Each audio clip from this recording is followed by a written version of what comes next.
Hello once again and welcome to Webology Learn for Good. This is Aakash Biswas and let's get started with CSS tutorial 2. So in this tutorial we're going to look at fonts. Okay, and fonts are a very important selector in CSS, and you can do a lot of things with fonts. So in your web designing career you'll be using the font selectors. Say there are many types of font selector: the font family, the font size, the font weight selector, etc., which we are going to look at later. But just remember that the font selector, the font itself, is very important in CSS. So in CSS there are two types of fonts. One is serif, the other is sans-serif. Okay, so the serif font is obviously here I have the definition. It says that the font family in which the width of characters is proportional and the characters are displayed with serifs. So serifs are semi-structured lines attached to the end of a stroke in a letter or symbol. So here you can see in the example, these are serifs. Okay, at the end of the character, these lines, okay, in each letter there are serifs, as you can see over here. And there are various fonts in the serif family. So here are some of the list of the fonts, font names in the serif family. So there is Times New Roman, Book Antiqua, Georgia, Book Man Old Style, Polatino, Linotype, Perpetua, Sylphine, Fairfield, Garamond, and Fruity serifs. But these are not the only fonts in the serif family. There are many more. I've just taken a few and given you an example. Okay, so the next font, it is there. The font type is sans-serif. So the font family in which the width of the characters is proportional but does not have serifs. So sans-serif, sans means I think without in French. Yeah, I think it's in French, which means sans, without the serifs. So here you can see in the example here, each character does not have any serif, does not have any line, unlike the previous two slides that we have seen, where the characters, each character had a slide, had a line on its end. Okay, but here there are no lines, so that is why it's known as sans-serif. And here also some of the font family which are in the sans-serif are Microsoft Sans-Serif, Arial Black, Verdana, Lucida, Sans Unicode, Tahoma, Franklin Gothic Medium, Arial Narrow, Trebuchet MS, and Century Gothic. Okay, so let's get started with doing fonts. So a couple of points you need to remember before you set your fonts. The first one is when you set your font in the document, it should have several font names, because if one font name is not found in the system, say you have mentioned only one font, but that font is not installed in the user's system, your document say won't be displaying that font, or won't be even displaying the content. So it's say a good practice, or it's important to specify multiple font names. Say if one font is not found, the next one will be used in that place. And so if the name of the font family is more than one word, it must be in quotes, and when you specify it, it should be separated by a comma. So if you specify more than one font, you should separate it by a comma. Okay, and so to change the font name or assign a new one, we have to use the font family selector. So for our tutorial, we are going to do all our CSS coding in internal.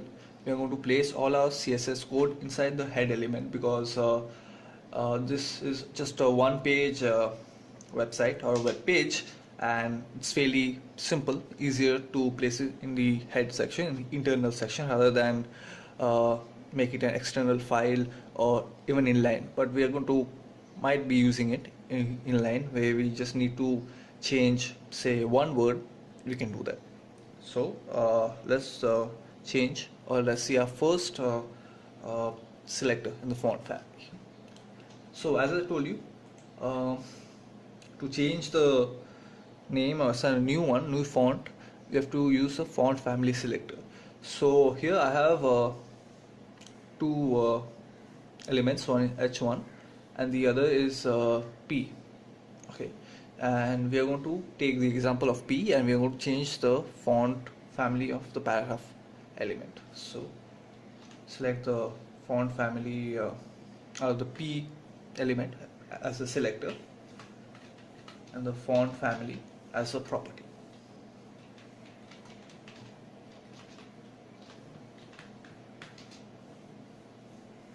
And as I told you, if the name of the font is more than one word, it should be in double quotes. So let's go ahead and put that.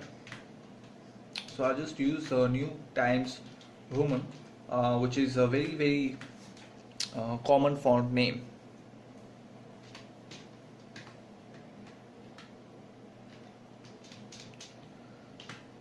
So I'll go ahead and save and see what happens. Okay, so as you can see, nothing much has changed, because by default the font name is Times New Roman.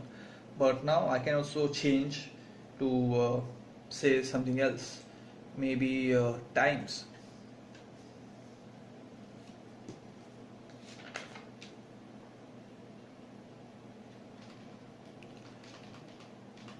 Now as Times is just one word, we don't need the double quotes. So I'll save and refresh the page and see what happens. It's still the same. Okay, there isn't much of a difference. But if you use other types of fonts, then yes, you can see the difference. Okay, and as I told you, when you use multiple font names, you should be separated by a comma. So let's go ahead and do that.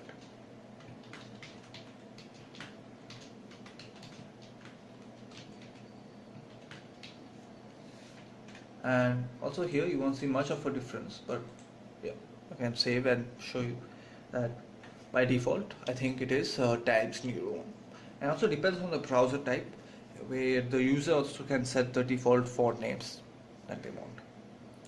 Okay, so the next selector that we are going to look at is the font style selector, and which is used to specify the italic text, and it has three values. It can be normal text, italic text, or oblique text, which is shown as leading. So we'll see all the three of them.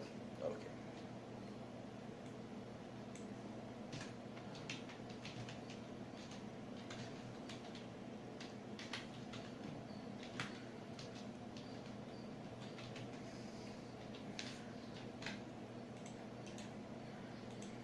Okay, so as you can see, this text has become italic.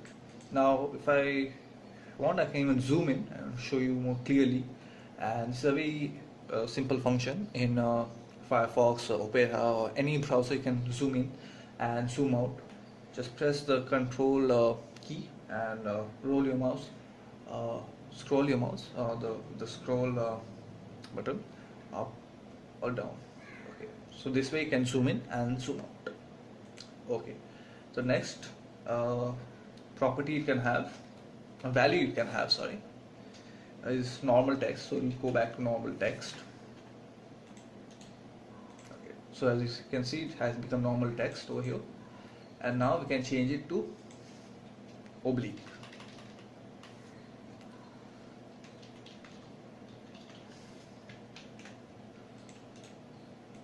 Okay, so yeah, it's similar to italic. There isn't much difference, but some of them are used for different purposes, which we are going to learn later. So yeah, you can see if I zoom in or zoom out, let's see. Okay, so the next selector that we are going to look at is the font size, And the font size, next property is the font size property, which says the size of the text, and the font size can be set to absolute size or relative size. And so absolute size sets the text to a specific size, and it does not allow a user to change the text in the browser.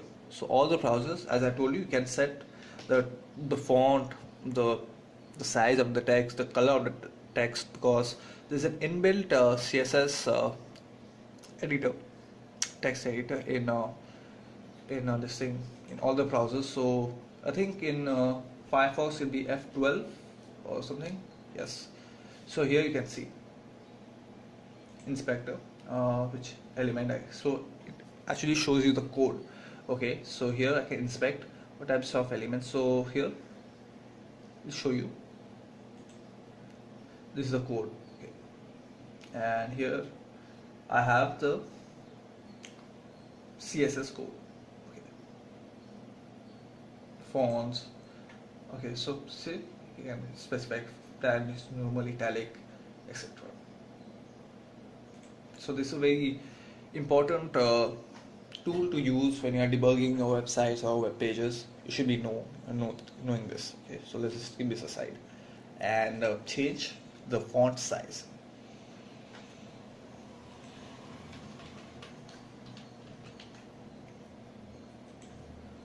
So and also, as I told you, relative and absolute. So relative size sets the size relative to the surrounding elements.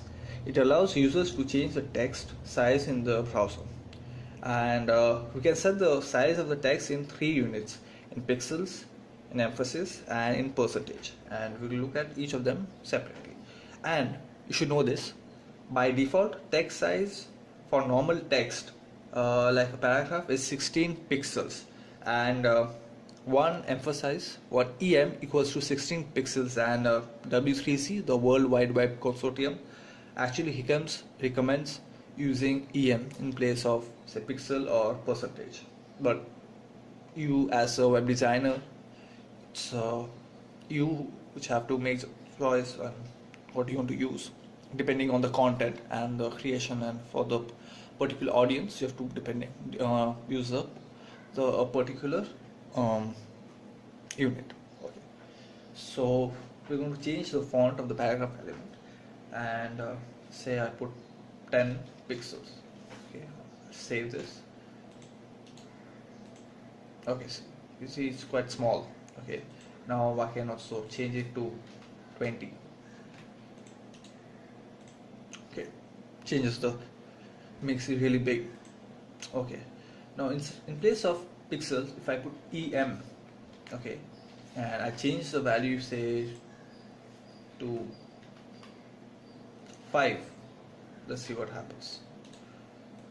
Oh, so there you can see, as I told you, 1 EM equals 16 pixels. So if you want to convert from EM to pixel, you can go on the W3C website, where they have a tool which helps you to convert, or you can do it on your own. You can divide 1 EM into that many pixels, and say you want to convert from 2 EM, or say you want to convert 10 pixels into EM if to divide, etc. Okay, so now I'll put percentage over here, and let's see the difference.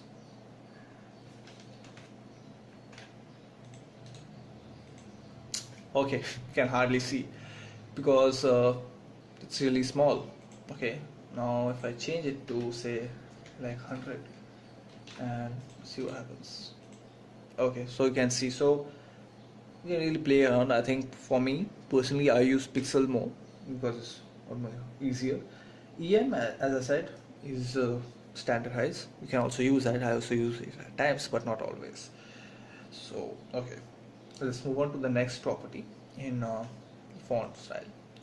So the next property is the font weight property, which specifies the weight of a font. So it can have 2 values, either bold or normal.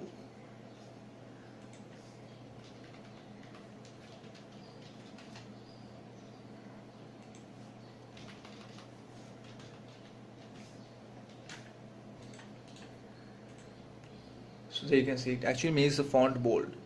Okay, and I can change it back to normal also.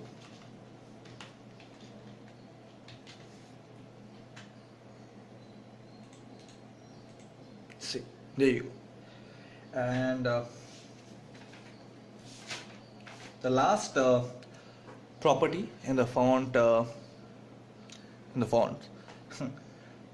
is the font variant property, which specifies if a text should be displayed in small caps or not. Okay, so let's do that. So again, it has two values, small caps and normal text. So here I have couple of words, as you can see, in uppercase letters. You can convert that to small case letters. Okay.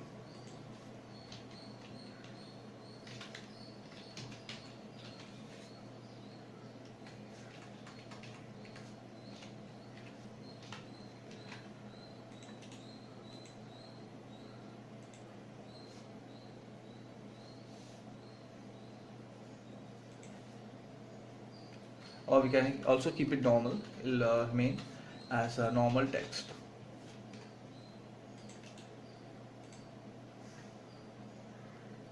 So that's it for this tutorial.